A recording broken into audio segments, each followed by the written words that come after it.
When two Starbucks locations in Buffalo, New York officially voted to unionize their stores, that was back in December, it kicked off a wave of unionizing efforts at locations across the country.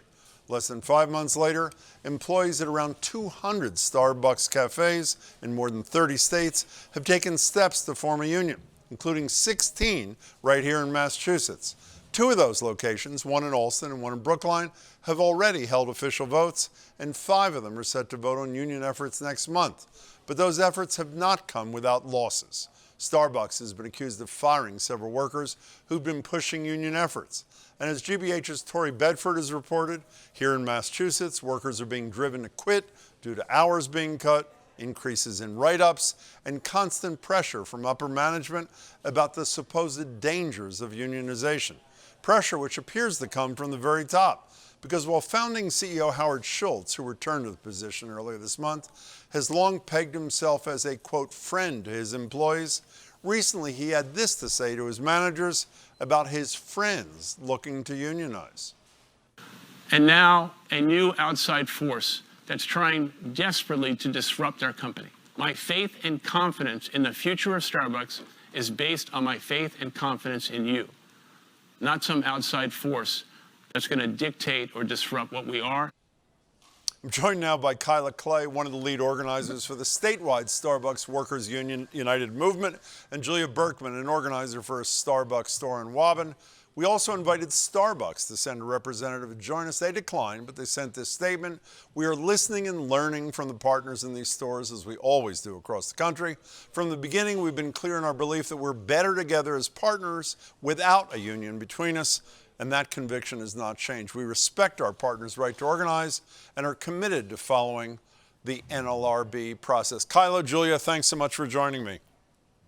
Thank you. Thank you for having us. Khylah, starting with you, why'd you decide unionization was a good idea for your workplace? Well, personally, I didn't have a lot of knowledge about unions prior to beginning this process at my store, but it was really seeing what was happening in Buffalo that got us to first look into this. Seeing how corporate was responding to the efforts over there and how quickly they had started their union busting campaign was very alarming for us. And so that was when we started looking into it and realizing that this whole time we've never had a voice in the company that we work for. And that's really what has been the rallying cry for all of us is we just want a voice in our company. How about you, Julia? Yes, I think for me, I've been with Starbucks for almost 11 years. Wow. And it was really an eye-opener when I received a raise, but the raise I received only led to my making approximately $1 more than new people that were hired. But it wasn't just about that for me personally. It was also about wanting to have democracy in the workplace and wanting to have a voice in terms of wages, in terms of seniority, and in terms of how well staffed shifts are, and just in terms of having a voice in our workplace environment in general for both new hires and for people who have been with the company for a long time like myself. And we should say, by the way, in Kylah's location, Allston, they won a union vote. And in Julia's location in Waban, they filed for an election, which will happen in May. Khylah, Howard Schultz, as I said, came back. He said other things, like we must continue to earn the trust of our people and our customers every day. He obviously has a strange way of doing it, because here's what he said to a fellow barista in Long Beach, California, attempting to unionize. Quote, if you hate Starbucks so much, why don't you go somewhere else? Khylah, do you hate Starbucks? I found that comment by Howard to be completely insulting, because the people who are putting in hours and hours of work to organize their workplace are clearly not doing it because they hate their job. They're doing it because they are dedicated to their job. And that's how I feel. I love my job. I love my customers. I love my coworkers in the store that I get to work at. But I think we can make it better. And I think that takes listening to the partners first. You know, Khylah, you have a coworker who I think loves her job too. I looked at the LinkedIn account for you, Julia, and you said, I love making lattes, working alongside an amazing staff, and serving customers. I'm with Khylah. It doesn't get much more insulting to suggest that if people aren't happy at a workplace, the boss tells them, why don't you quit and go somewhere else? What was your reaction to what Schultz had to say? Me? Yeah, Julia. I found it very insulting, and it really doesn't reflect the attitude of my coworkers at all. I love my coworkers.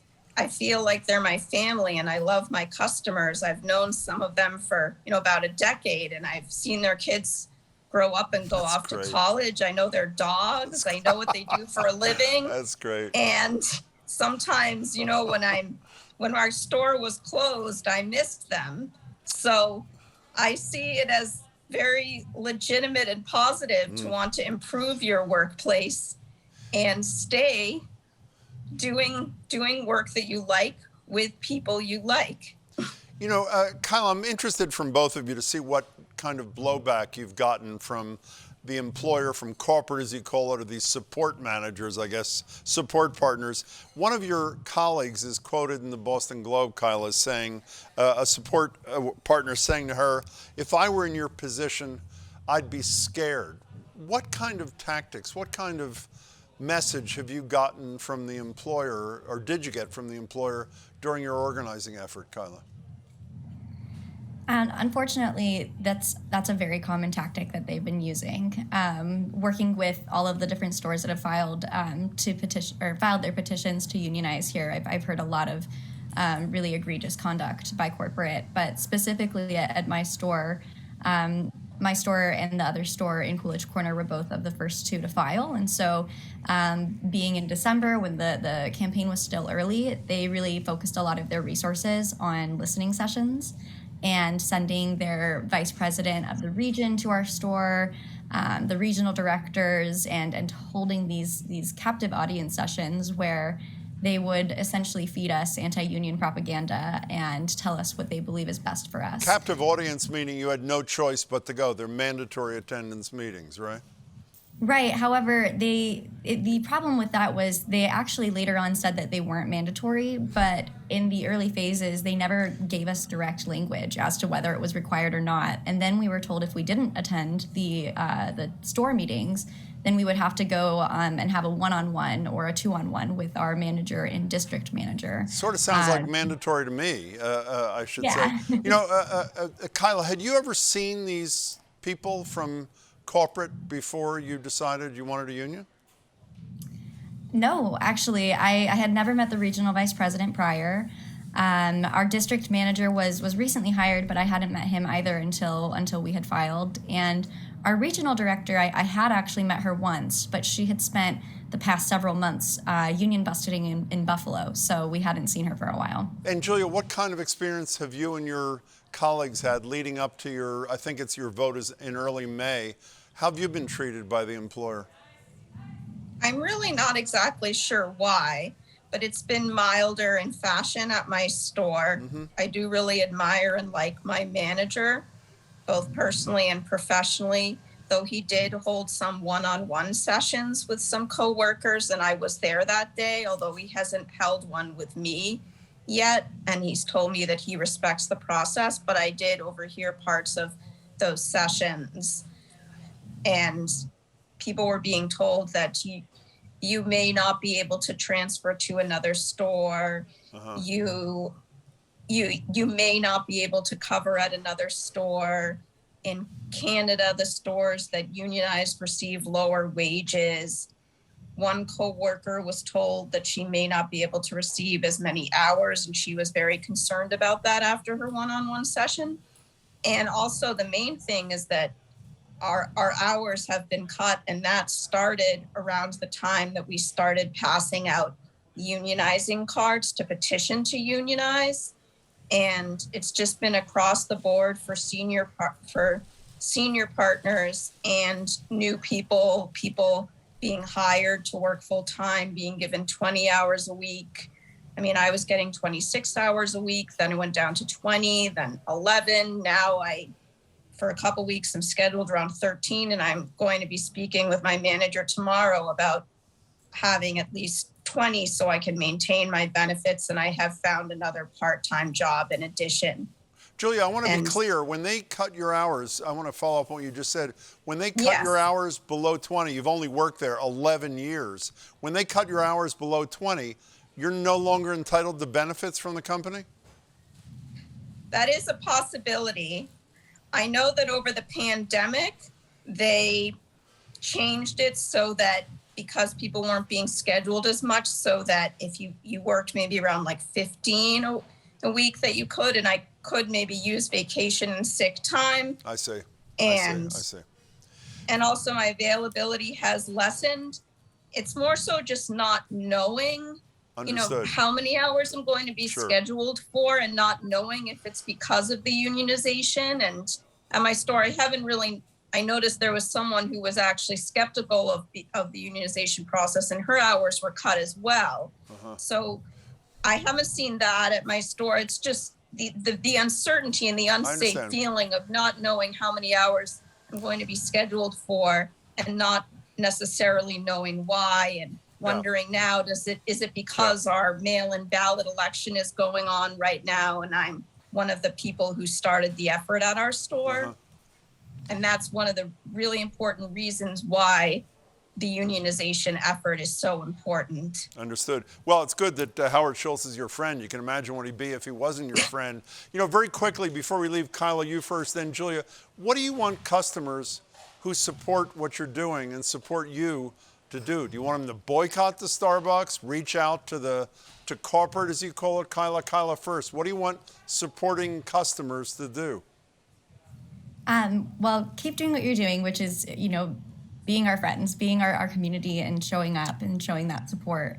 Some of the ways that we've seen some support too is customers ordering on mobile with the name Union or Union Strong. That's great. And partners really love that. It really perks them up. I mean, some of their days can be very difficult with all the surveillance Sure. from corporate folks going on. So that's one big way. Another big way too is as opposed to just boycotting, connect with some of the partners there and learn more about their efforts. And you might find that each store will have different needs. Some stores may want to be boycotted, others certainly may not. Julia, quickly, what do you want supporting customers to do?